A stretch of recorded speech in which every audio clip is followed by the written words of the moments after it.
اعوذ باللہ من الشیطان الرجیم بسم اللہ الرحمن الرحیم رب اشرح لی صدری ویسر لی امری واحلل عقدۃ من لسانی یفقہوا قولی واجعل لی وزیرا من اہلی ربی یسر ولا تعسر وتمم بالخیر وبک نستعین ربی زدنی علما۔ السلام علیکم ورحمۃ اللہ وبرکاتہ۔ آج انشاءاللہ ہم سورہ بقرہ کی آیت 256 آنورڈ سٹارٹ کریں گے۔ بسم اللہ الرحمن الرحیم۔ کوئی زبردستی نہیں دین میں، یقیناً واضح ہو چکی ہے ہدایت گمراہی سے، پس جو انکار کرے طاغوت کا اور وہ ایمان لائے اللہ پر تو یقیناً اس نے تھام لیا کڑے کو جو کہ مضبوط ہے کہ ممکن نہیں ہے ٹوٹنا اس کا، اور اللہ سننے والا جاننے والا ہے۔ اب دیکھیں یہاں اس آیت میں ایک پوائنٹ ہے، اس سے آپ نے نوٹ کرنا ہے۔ یہاں پہ کیا دین میں کوئی جبر نہیں۔ اب بہت سے لوگ اس سے فائدہ اٹھا کے کہتے ہیں دین میں تو کوئی جبر نہیں، کوئی زبردستی نہیں ہے، ہم سر پہ دوپٹہ کرے نہ کرے، ہیڈ کور کرے نہ کریں، ہم جیسا مرضی زندگی گزاریں، نماز پڑھیں تو ٹھیک ہے، نہیں پڑھے تو کوئی بات نہیں، دین میں کوئی جبر نہیں ہے، ہم دین کے مطابق زندگی گزاریں تو اپنی مرضی نہ گزارے تو دین میں کوئی زبردستی نہیں۔ ایسا نہیں ہے۔ اسلام کی اس بات کی اجازت اسلام نہیں دیتا کہ کسی کو اسلام قبول کرنے پر مجبور کیا جائے۔ یہاں پہ اس زبردستی کا ذکر کیا گیا ہے۔ اسلام میں کسی بھی انسان کو جبراً زبردستی مسلمان بنانا حرام ہے۔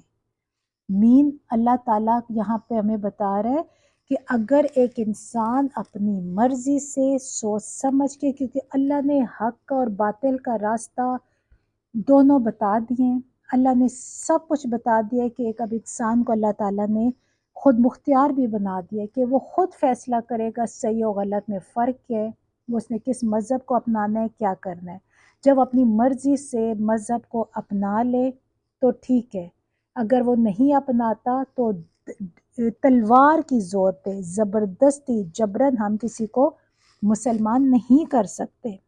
لیکن جب کوئی انسان ایک اپنا مذہب اسلام قبول کر لیتا ہے، وہ دین اسلام میں آ جاتا ہے، وہ مسلمان بن جاتا ہے، تو پھر اس کی باؤنڈریز اس کو مل جاتی ہیں، اس کو زندگی اللہ اور اللہ کے رسول صلی اللہ علیہ وآلہ وسلم کے بتائے ہوئے اصولوں کے مطابق ہی زندگی گزارنی پڑتی ہے، کم سے کم کوشش کرنی پڑتی ہے۔ یہ نہیں ہیڈ کور ہے ٹھیک ہے، نہیں ہے تو کوئی مسئلہ نہیں ہے، بھائی ہمیں تو دین میں کوئی جبر نہیں ہے، نہیں۔ اب آپ دین اسلام میں آ گئے، اب اللہ تعالیٰ نے جو کرائٹیریا بتا دیا، جو اللہ تعالیٰ نے ہمیں ایک میرٹ بتا دیا، ہم نے اس میرٹ پہ اترنا ہے، اترنے کی کوشش ضرور کرنی ہے۔ یہ نہیں کہ آپ نے نماز پڑھی نہیں پڑھی، اللہ نے کوئی زبردستی نہیں ڈالی۔ اللہ نے زبردستی ڈالی ہے، جو انسان دین اسلام میں داخل ہو چکے اس پہ ہر چیز اللہ کے حکم کے مطابق ہر کام کرنے کا اس پہ فرض ہے کہ وہ ہر زندگی کا عمل، چاہے وہ کمائی ہو، حق حلال کی کمائی ہو یا حرام، اسے پتہ ہونا چاہیے حلال کمانا ہے، حرام نہیں۔ ہم نے 2 نمبری کام نہیں کرنا، ہم نے 1 نمبر کام کرنا ہے۔ ہم نے اپنے رشتہ داروں کو، اپنے ماں باپ کو، اپنی اولاد کے ہر ایک کے ان کے حقوق ان کو دینے ہیں، اپنے حقوق العباد کا بہت خیال رکھنا ہے، سب کو ساتھ لے کر چلنا ہے۔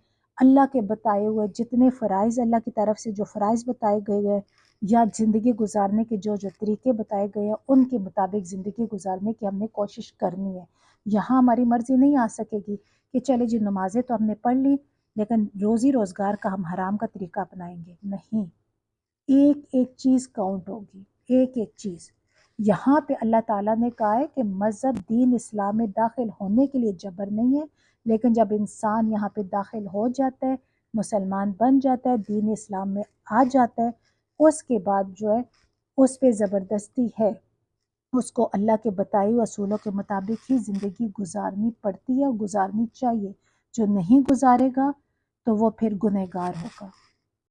اچھا اس کا غور کیا کہ ایک اور بھی سائڈ آتی ہے، اس طرح کے بعض لوگ پھر یہ سمجھتے ہیں کہ وہ مسلمان تو ہیں، دین اسلام میں تو ہیں، لیکن آس پاس ان کے بہت تباہی ہو رہی ہے، لوگ بہت ظلم کر رہے ہیں، ایک باطل حکمرانی ہے، باطل نظام قائم ہے، اور وہ کچھ نہیں کرتے کیونکہ وہ کہتے ہیں کہ اللہ نے تو کہا دین میں زبردستی نہیں ہے، یعنی ہم زبردستی کچھ نہیں کر سکتے۔ نہیں، یہاں بھی ہر مسلمان کا فرض بنتا ہے کہ وہ باطل نظام کو ختم کرنے کی کوشش کرے، وہ طاقت رکھے، اگر طاقت اس میں نہیں ہے تو وہ کم سے کم طاقت حاصل کرنے کی کوشش کرے، کوشش بھی نہیں کر سکتا تو وہ وش ضرور کرے کہ کاش کچھ ایسا ہو سکے کہ میں اس نظام کے خلاف چل سکوں کہ یہ باطل نظام ہے۔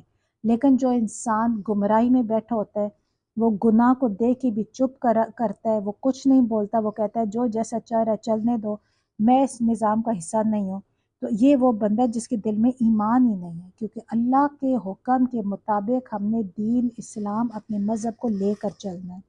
اب پھر یہاں پہ اسی آیت میں اللہ تعالیٰ کیا بتا رہا ہے؟ ہدایت گمراہی سے واضح ہو چکی ہے، اور جو کوئی بھی طاغوت کا انکار کرے اور وہ اللہ پر ایمان لائے تو یہ سمجھے کہ اس نے ایک مضبوط ایک حلقہ تھام لیا ہے جو کبھی نہیں ٹوٹے گا۔ اس کا کیا مطلب ہے؟ اس کا مطلب ہے کہ اللہ تعالیٰ دیکھیں، اللہ تعالیٰ نے گمراہی کو اور صراط مستقیم یعنی ہدایت کے راستے میں فرق واضح کر دیے۔ ہم دیکھیں اللہ تعالیٰ نے نبی پیغمبر بھیجے، بہت سی صحائف بھیجے، کتابیں بھیجی، صرف اس لیے کہ حق اور باطل میں فرق واضح ہو جائے اور انہیں واضح کرنے کے لیے، ان کتابوں کو سمجھانے کے لیے اللہ تعالیٰ نے پیغمبر بھیجے، نبی بھیجے جو اوپر نیچے آتے رہے تاکہ انسان گمراہی پہ نہ جائے۔ اس کے باوجود اگر وہ ہدایت کا راستہ اور باطل کے راستے میں فرق انہیں واضح ہونے کے باوجود اگر انہوں نے گمراہی کا راستہ اختیار کیا تو یہ ان کی اپنی مرضی۔ جنہوں نے ہدایت کا راستہ اختیار کیا ان پہ اللہ کا خاص فضل ہوا، ان کی اپنی مرضی۔ اللہ نے گمراہی کو اور ہدایت کو بالکل الگ کر کے دنیا پہ واضح لوگ انسانوں پہ واضح کر دیے۔ اب دیکھیں اللہ پر ایمان لانے سے سب سے پہلے کہ اللہ نے شرط بتائی ہے کسی بھی طاغوت کا انکار کرنا۔ طاغوت کا انکار کا مطلب یعنی جس نے غیر اللہ کی حاکمیت کو تسلیم کیا وہ بھی طاغوت ہے، اور غیر اللہ کی حاکمیت کے تحت بننے والے سارے جو ادارے ہیں وہ بھی طاغوت ہیں، خواہ وہ جتنے خوشنما ہوں۔ عدلیہ کے نام سے ایک ادارہ اگر اللہ کے قانون کے مطابق فیصلہ نہیں کر رہا، کچھ اور لوگوں کے بنائے ہوئے قانون کے مطابق فیصلے کر رہا ہے تو وہ بھی طاغوت ہے۔ یعنی اللہ کے حکم کے خلاف ورزی کرنے والا ہر ایک طاغوت کنسیڈر ہوگا، اور جو اللہ کے حکم کے مطابق چلے گا وہی حق سچ پہ ہوگا۔ جو انسان اللہ پر ایمان لاتا ہے وہ ہر حال میں طاغوت کا انکار کرتا ہے۔ طاغوت سے دوستی اور اللہ پر ایمان دونوں اکٹھی نہیں ہو سکتی۔ اللہ کے دشمنوں سے یارانہ نہیں ہو سکتا، اور اللہ کے ساتھ وفاداری کا دعویٰ بھی ہو یہ منافقت ہے۔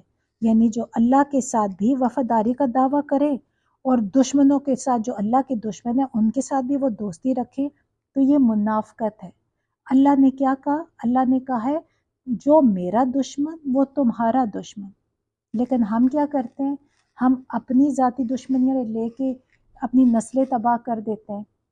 اس نے میرا یہ حق کھا لیا، اس نے میرے ساتھ ایسا کیا، میں گیا اس نے مجھے عزت نہیں دی، اس نے مجھے صحیح معنوں پہ اس کا موڈ اچھا نہیں تھا مجھے سلام کرنے میں گیا اس کا موڈ، چھوٹی چھوٹی چھوٹی باتوں پہ اپنی ذاتی انا کا مسئلہ بنا کے لوگ اپنی خاندانی دنیا سے دشمنیاں لے بیٹھتے ہیں، جبکہ اللہ کا حکم ہے کہ جو وہ انسان جو اللہ کا دشمن ہے وہ ہمارا دشمن ہے، ہماری ذاتی دشمنی کوئی معنی ہی نہیں رکھتی۔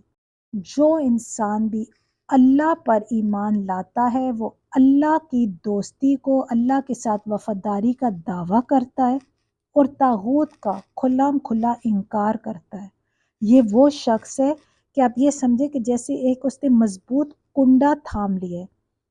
یوں سمجھے کہ اگر ایک شخص ہے جو سمندری جہاز کے عرصے سے وہ سمندر میں گر جائے، اسے تیرنا بھی نہ آتا ہو، اور وہ کسی طرح ہاتھ پیر مار کر وہ جہاز کے کسی بھی کنڈے کو اس ٹائم پکڑ لیتا ہے، تو وہ کیا سمجھتا ہے؟ وہ یہ سمجھتا ہے کہ میری زندگی اسی سے وابستہ ہے، اسے سپورٹ مل جاتی ہے، ایک تسلی ہو جاتی ہے کہ میں نے اسے پکڑ لیا تو اب میں ڈوبوں گا نہیں، اب میں اسے چھوڑوں گا بھی نہیں۔ وہ کنڈا اگر کمزور ہے تو کیا ہوگا؟ اس کا سہارا تو نہیں بنے گا۔ وہ اس کے وزن ہی سے اکھڑ جائے گا اور ٹوٹ جائے گا، لیکن اگر وہ کنڈا مضبوط ہوگا تو وہ اس کی زندگی کا ضامن بن جائے گا۔ یہاں بھی فرمایا کہ طاغوت کا انکار کر کے اللہ پر ایمان لانے والے شخص نے اب یہ مثال دی گئی ہے کہ وہ بہت مضبوط کنڈوں پر انہوں نے ہاتھ ڈال دیے، جس کے بعد وہ کبھی گمراہی میں نہیں جا سکتے، کبھی وہ خسارے میں نہیں جا سکتے۔ ان کی دنیا تو دنیا، ان کی آخرت بھی سدھر جائے گی، کیونکہ انہوں نے اصل کنڈے کو پکڑ لیا جو صحیح معنوں پہ ان کا سہارا ہے۔ رسول اللہ صلی اللہ علیہ وآلہ وسلم کے خطبہ میں یہ الفاظ نقل کیے گئے ہیں کہ تمام کنڈوں میں سب سے مضبوط کنڈا تقوی کا کنڈا ہے، لہٰذا اس کو مضبوطی کے ساتھ تھامنے کی ضرورت ہے۔ اب دیکھیں اللہ تعالیٰ نے سب کچھ کلیئر ہمیں بتا دیا۔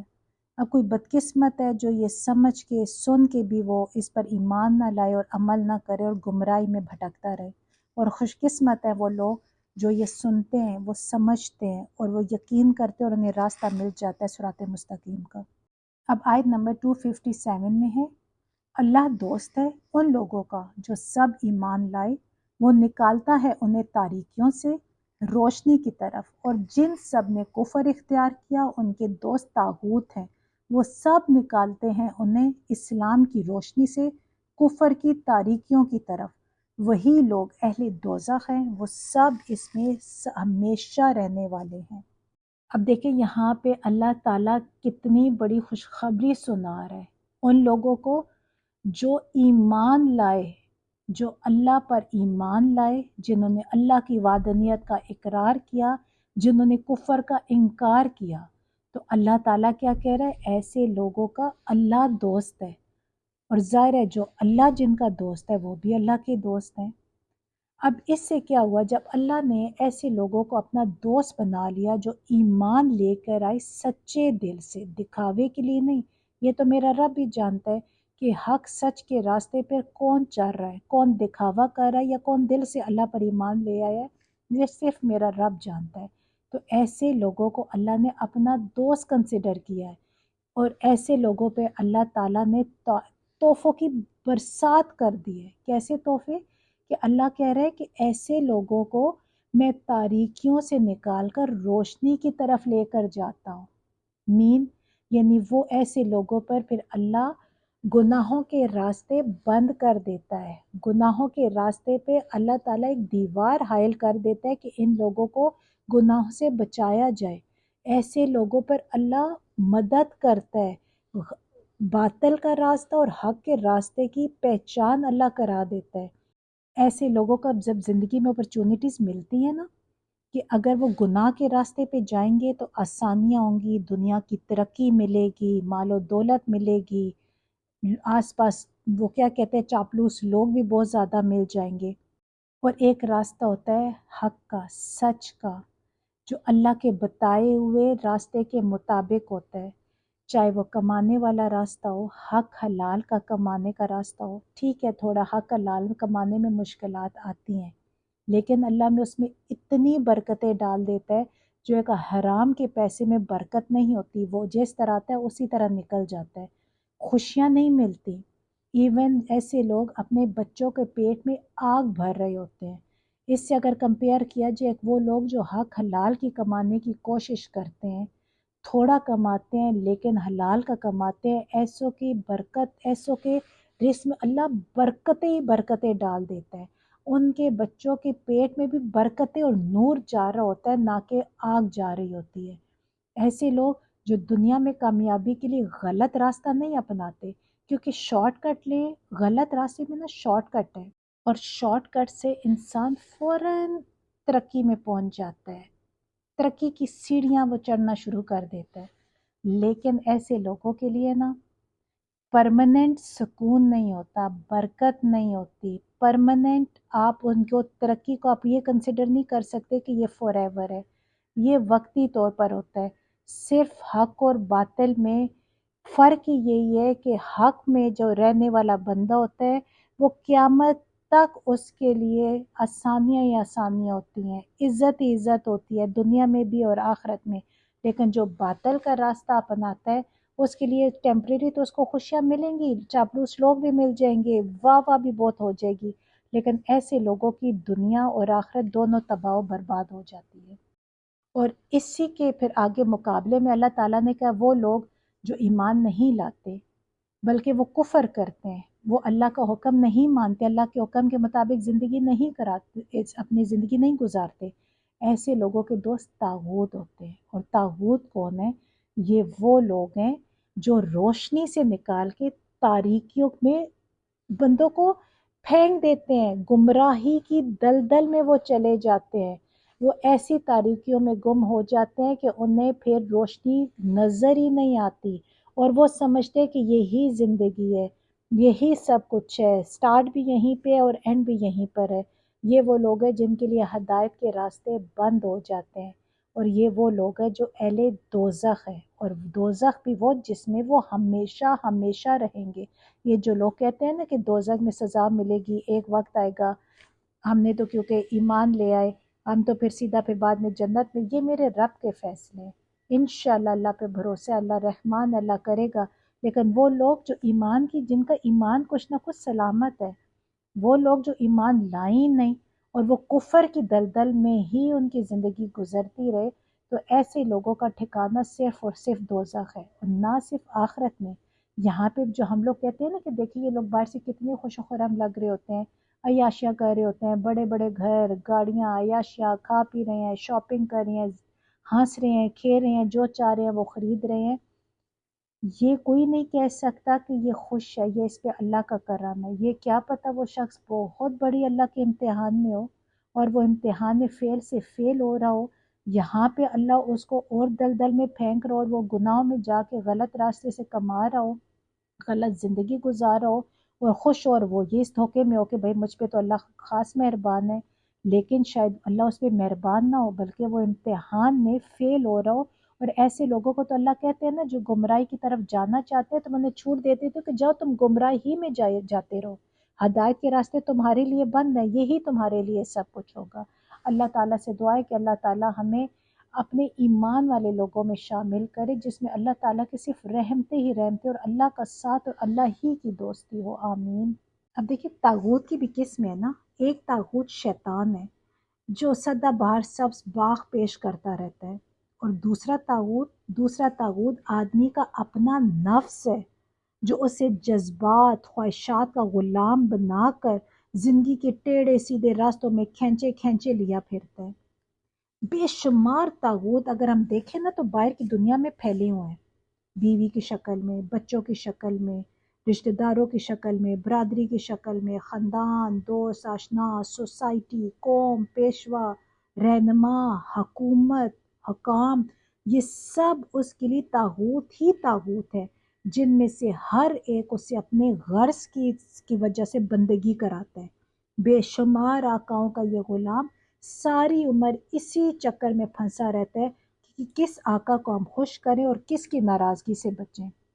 ہم بھی دیکھ لیں ایسے ہی نہیں ہے، کتنے رسم و رواج ایسے آتے ہیں جو میرے رب کو پسند نہیں، لیکن ہم کرتے ہیں، کیوں؟ کیونکہ ہماری دنیا والے ناراض نہ ہو جائے، ہماری برادری رشتہ دار ناراض نہ ہو جائے، سوسائٹی والے کیا کہیں گے؟ یہی ہو رہا ہے نا۔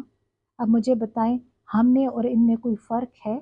کہنے کو تو الحمدللہ ہم قرآن پاک پڑھ رہے ہیں، سیکھنے کی کوشش کر رہے ہیں، اپنے کنسیپٹس بھی کلیئر کر رہے ہیں، لیکن جب پریکٹیکل لائف کی بات آتی ہے تو مجھ سمیت اللہ تعالیٰ اپنی حفاظت میں ہمیں رکھے، اور اللہ تعالیٰ ہر بدعت اور ہر برے عمل سے بچائے، آمین۔ لیکن ہم لوگ کہیں نہ کہیں پھنس جاتے ہیں۔ اب آیت نمبر 258 ہے، کیا نہیں آپ نے دیکھا اس کی طرف جس نے جھگڑا کیا ابراہیم علیہ السلام سے، اس کے رب کے بارے میں کہ اللہ نے دے رکھی تھی اسے حکومت، جب کہا ابراہیم علیہ السلام نے میرا رب وہ ہے جو وہ زندگی دیتا ہے اور وہ موت دیتا ہے، وہ کہنے لگا میں بھی زندہ کر سکتا ہوں اور میں موت دیتا ہوں۔ ابراہیم علیہ السلام نے کہا پس بے شک اللہ لاتا ہے سورج کو مشرق سے تو لے آؤ اس کو مغرب سے، تو ہکا بکا رہ گیا وہ جس نے کفر کیا، اور اللہ ہدایت نہیں دیتا سب ظالم قوم کو۔ اچھا اب یہاں پہ اس آیت میں یہ نمرود کا ذکر ہے، یہ بابل عراق کا بادشاہ تھا جو نمرود کہلاتا ہے۔ اچھا یہ ایک بات ذہن میں رکھ لیں، نمرود اصل میں ایک لقب تھا، یہ کسی کا نام نہیں تھا۔ جیسے فرعون مصر کے بادشاہوں کا لقب ہوتا تھا، اسی طرح نمرود بابل یعنی عراق کے بادشاہوں کا لقب تھا۔ حضرت ابراہیم علیہ السلام کی پیدائش اور میں ہوئی، جو بیبلونیا یا بابل کا ایک شہر تھا، اور وہاں نمرود کی بادشاہت تھی۔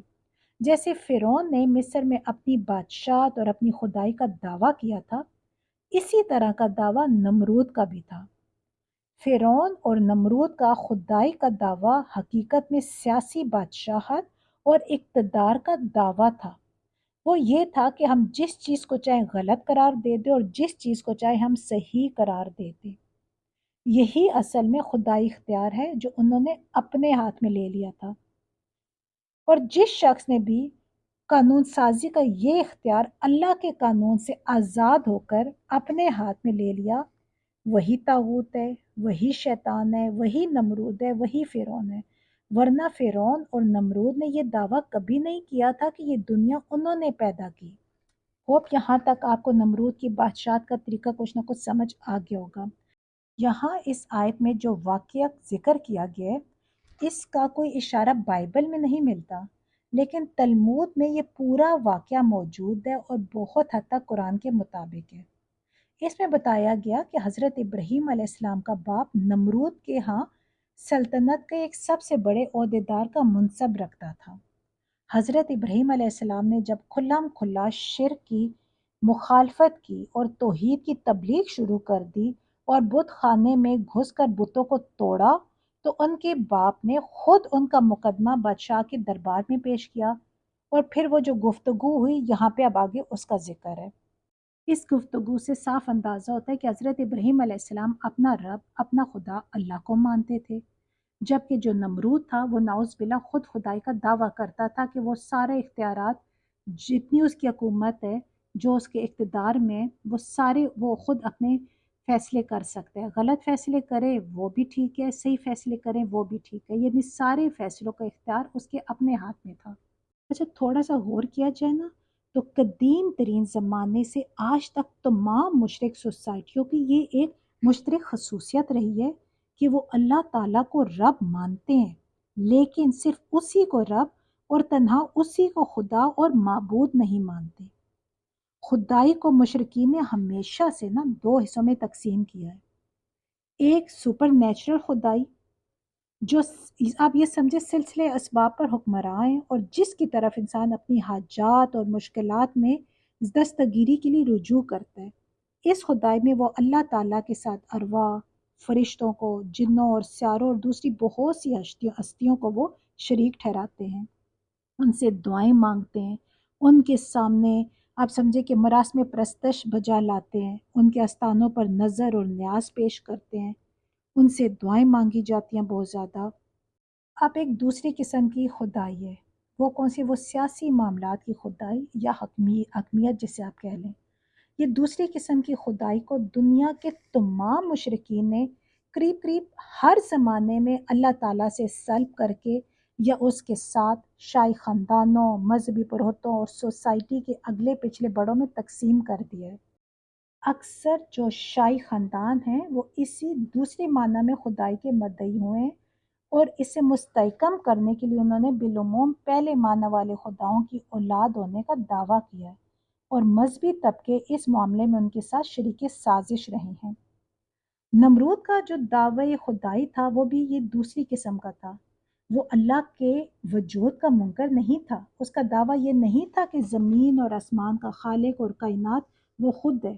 اس کا کہنا یہ نہیں تھا کہ اس باب عالم کے پورے سلسلے پر اسی کی حکومت چل رہی ہے، بلکہ اسے دعویٰ اس امر کا تھا کہ اس ملک عراق کا اور اس کے باشندوں کا حاکم و مطلق میں ہوں، میری زبان قانون ہے، میرے اوپر کوئی بالا تر اقتدار نہیں ہے جس کے سامنے میں جواب دہ ہوں، اور عراق کا ہر وہ باشندہ باغی اور غدار ہے جو اس حیثیت سے مجھے اپنا رب نہ ماننے یا میرے سوا کسی اور کو رب تسلیم کرے۔